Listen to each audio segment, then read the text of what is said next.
फापी scan is like a CT scan जो mainly आपकी body में कैंसर सेल्स डिटेक्ट करने के लिए किया जाता है।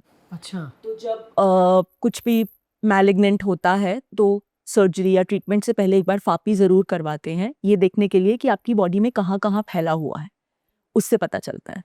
तो मेरा अभी नवंबर फर्स्ट वीक में वो बट यू आर क्लीन ना अभी तो। सो अल्हम्दुलिल्लाह मेरे केस में सबसे अच्छी बात ये थी कि मेरा cancer was only in the tumour. जब पिछली बार हमने फापी किया तो और कहीं पे बॉडी पे उसके सेल्स उस वक्त नहीं थे एंड तो लिवर का पूरा 22% लिवर का हिस्सा काट के निकाला विच वाज लाइक 11 सेंटीमीटर्स, ऐसे बड़ा टुकड़ा था। तो उसके साथ ट्यूमर निकल गया, पूरा कैंसर निकल गया। ब्लड मार्कर्स हम लोग ट्यूमर मार्कर्स करते रहे हैं तो वो टेस्ट भी सही आ रहे हैं, लेकिन एक होता है ना कि अभी मैं ओरल टारगेटेड थेरेपी पे तो हूँ which is like a chemo, तो वो तो मैं ले ही रही हूँ, अभी वो तो 2 साल तक चलेगी। तो इन 2 सालों में एक क्लोज वॉच रखना कि किसी भी टाइप का रिअकरेंस तो नहीं हो रहा है, तो इसीलिए वो हमें टाइम टू टाइम पे स्कैन्स करने पड़ेंगे। यार अब जैसे क्या है ना, क्योंकि हम इंस्टाग्राम पर हैं और हर तरह की न्यूज़ है, हर तरह की सलाहें हैं कि ये करते हो तो कैंसर होता है, ये करते हो तो। आप तो कोई नशा नहीं करती, ना कभी किया, ना नाचती इतना ज्यादा, ना आपने कभी अल्कोहल पिया होगा लाइफ में। ये कैसे हो जाता है, क्या सिम्टम्स होते हैं इसके? नसीब है ना। कोई ऐसा तो नहीं है कि यार मैं ये ज़्यादा खाती थी या वो ज़्यादा खाती थी या डॉक्टर ने बोला कि यार अब now you have to do ये थोड़ा कम करना, ऐसा कुछ भी नहीं है। ऑनेस्टली मेरे जो सर्जन हैं doctor Somnath Chattopadhyay, he is a very good surgeon इन कोकिलाबेन। उन्होंने मेरे फैमिली डॉक्टर जो डॉक्टर तुषार शाह हैं, उन्होंने सबने जिन्होंने भी मेरी रिपोर्ट्स देखी है बोला है अगर हमसे out of all these years of experience आप पूछो कि ये आपको कैसे हुआ, we don't have an answer. ये मुझे सारे डॉक्टर्स ने, कोई रीजन नहीं होता इसका? क्योंकि होगा डेफिनेटली बॉडी में कोई टॉक्सिसिटी तो गई होगी जिस वजह से डेवलप हुआ है। अब वो सब अल्लाह बेहतर जानता है, वो सिर्फ एक रीजन होता है कि आप, वो हम खाली स्पेकुलेट कर सकते हैं। Exactly. But as you said, मैंने कभी ड्रिंक नहीं किया है, मैंने कभी स्मोक नहीं किया है, मेरी ईटिंग हैबिट्स, हाँ ऑफ कोर्स बाहर का खाना होता है ऑन एंड ऑफ, बट ऐसा नहीं है कि हाँ एग्जैक्टली कोई चाइनीज भेल थोड़ी वो जो लाल कलर की होती है या तो वो होना होता है तो हो जाती है चीजें, पता है। तो आपको कैसे पता चला? पेन हुआ था कहीं पे? मुझे गॉल ब्लैडर का पेन हुआ था, तो मुझे गॉल ब्लैडर का पेन काफी समय से परेशान कर रहा था एंड मैं I think from the time I conceived Ruhan, उसके बाद से क्या हो जाता है ना, आपके सारे जो टेस्टिंग है वो सब कहाँ डाइवर्ट हो जाते हैं, प्रेगनेंसी से रिलेटेड। हाँ। अरे बेबी ठीक है कि नहीं, अरे अगर आपका यूएसजी भी हो रहा है तो वो एब्डोमेन का ही हो रहा है या यूट्रस का हो रहा है या जो भी, मतलब आप ये लिवर वगैरह आपके ब्लड टेस्ट होते हैं उसमें रीडिंग सब नॉर्मल आ रही है, तो किसी के मतलब जहन में ही नहीं आएगा कि ऐसा कुछ अंदर हो रहा होगा।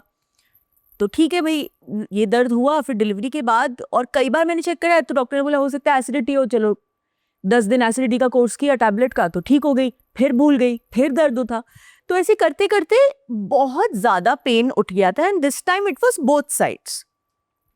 तो मैंने शोएब को लगा, शोएब बहुत दर्द हो रहा है, मैं एक ब्लड टेस्ट करा लेती हूँ और एक बार डॉक्टर तुषार को दिखा देते हैं। तो ही सेड ओके, तो मैंने दिखाया, फिर डॉक्टर तुषार ने एक 10 दिन का कोर्स दिया, उससे दर्द बैठ गया, मैं भूल गई।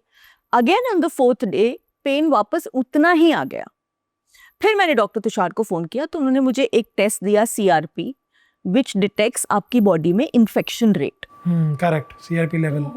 वो मैंने कराया तो वो थोड़ा हाई, और वो भी बहुत हाई नहीं आया। ऐसा नहीं कि अरे बाप रे बाप ये नहीं, तो जितना मेरा ट्यूमर अग्रेसिव था उतना हाई नहीं आया वो। तो then he said Deepika can you just come and see me once. ये सब अभी तक व्हाट्सएप पे ही हो रहा है कि अरे डॉक्टर दवाई दे दो ना, तो फैमिली डॉक्टर है तो वो दे देते हैं। तो देन आई वेंट एंड जब उन्होंने चेक किया यहाँ दर्द हो रहा है, हाँ, फिर उन्होंने यहाँ पे वो ऐसे ऐसे करके वो लोग नहीं नॉक करके चेक करते हैं, वो किया, he said let's do a CT। तो उसमें पता चला है कि गॉल ब्लैडर में तो स्टोन्स हैं ही, लेकिन यहाँ पे ट्यूमर है। Oh my God. और वो भी फर्स्ट स्कैन में था 8.5-9 सेंटीमीटर का ट्यूमर है एंड इसलिए जब उन्होंने निकाला तो उन्होंने पूरा 1-2 सेंटीमीटर साइड से एक्स्ट्रा स्पेस रख के दे रिमूव्ड 11 सेंटीमीटर्स का पूरा एक टुकड़ा।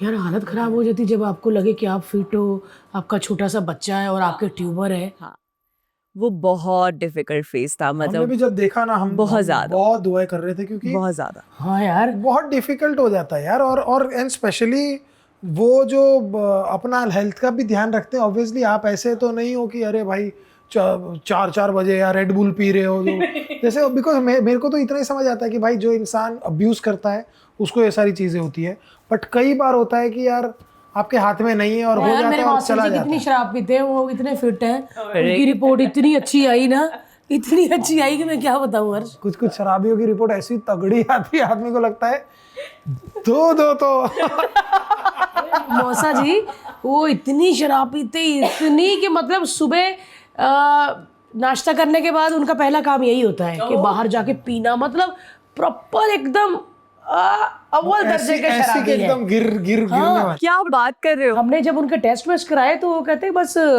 पता नहीं क्या थोड़े सेल कम है, बाकी तो कहते सब लीवर प्लेटलेट्स का वीवर थोड़ा सब कम सही था, है। क्योंकि वो भी इन्फेक्शन, क्योंकि अदरवाइज वो बाकी एकदम परफेक्ट, सब सही, किडनी लिवर फंक्शन क्या बात कर रहे हो? नॉच और वो एकदम चलो अच्छा है, चलो ठीक है, अच्छा है ठीक है। बेटा। मतलब उनका वो हालांकि मुंह पे हमको- रिपोर्ट मारी उन्होंने हमारे कि ये लो। तो वो और सारे लो, करा लो और टेस्ट। मैं तो बोला भी नहीं उनको कि वो सही है, वरना वो हमने बोलेगा तो अच्छा।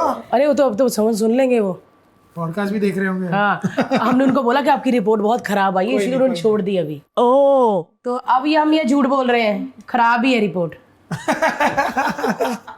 यार सच में यार, लेकिन अभी आप बिल्कुल ठीक है ना, और आप यस ये मैनिफेस्ट किया करो कि मैं यस, बिल्कुल बिल्कुल ठीक हूँ। बिल्कुल। तो मैंने ना खुद को, जब जिस दिन मेरा सर्जरी हुआ और मैं आईसीयू में मेरी आंखें खुली ना, उस दिन मैंने खुद को बोला कि अब मैं बिल्कुल ठीक हूँ। Yes. जो भी था बॉडी में वो सब कुछ जा चुका है। नाउ इट्स ओनली मुझे स्ट्रांग रहना है और मुझे जल्द से जल्द अपने नॉर्मल रूटीन में वापस आना है। It's all here, you are right, it's all here.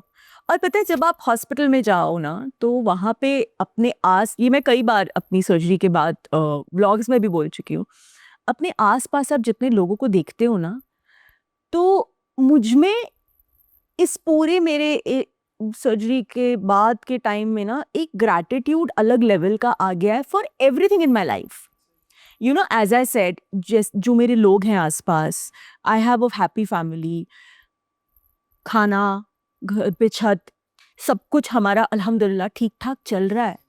You know, अगर कोई बीमारी आती है तो हम इतने केपेबल हैं कि हम सही लोगों तक पहुंच के अपना इलाज करा सकते हैं। जी बिल्कुल, ये आज की डेट में अपने आप में एक बहुत बड़ी ब्लेसिंग। बहुत बड़ी ब्लेसिंग है। जो बहुत लोग हैं जो बेचारे जूझ रहे हैं, लेकिन उनके लिए वो इलाज तक पहुंचना भी बहुत मुश्किल है। बहुत मुश्किल है, Yes. सही कहा। तो ये जो आपको रियलाइजेशन लाइफ में मिलता है ना, ये एक बहुत बड़ी चीज़ है। मतलब आई हैव ऑनेस्टली, मैं बहुत पहले ही मैं बहुत इमोशनल थी, पर मैं इसके बाद और ज़्यादा हो गई हूँ, because the kind of love that I experienced in the hospital, Oh God. I can't tell you. मतलब सिस्टर्स, हाउस क्लीनिंग स्टाफ, दूसरे पेशेंट के पेरेंट्स, उनके गार्डियन सब आके आप ठीक हो जाओगे,